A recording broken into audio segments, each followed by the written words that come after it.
మేలు పొందిన తర్వాత దేవునికి దూరముగా ఉండేటువంటి వారు చాలామంది ఉన్నారు.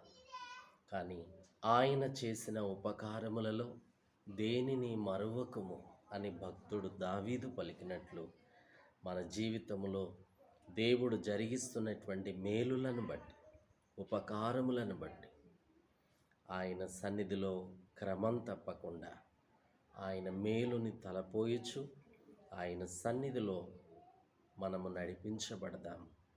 మనకున్నటువంటి ప్రతి పరిస్థితి నుండి, కష్టంలో ఉండొచ్చు, బాధలో ఉండొచ్చు, శ్రమలో ఉండొచ్చు, నిందెలో ఉండొచ్చు, అపాయకరమైన పరిస్థితిలో నీవు ఉండొచ్చేమో. కానీ ఈరోజు దేవుడు నీతో మాట్లాడుతున్నాడు.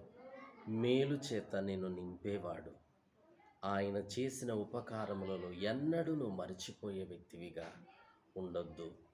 ఆయన చేసిన దానికి కృతజ్ఞత కలిగి ప్రభు సన్నిధిలో మనమెంతో రుణస్థులమై ఉన్నాం. ఆయనకు మహిమను చెల్లిద్దాం, స్తుతిద్దాం.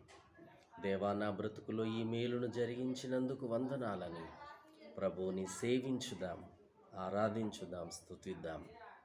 అలాగున ఆయన మేలుని మర్చిపోకుండా ఆయనను వెంబడిస్తూ ఆయన సన్నిధిలోనికి నడిపించబడదాం. దేవుడు ఈ మాటలు మన వినికిల్లో ప్రభు దీవించునుగాక.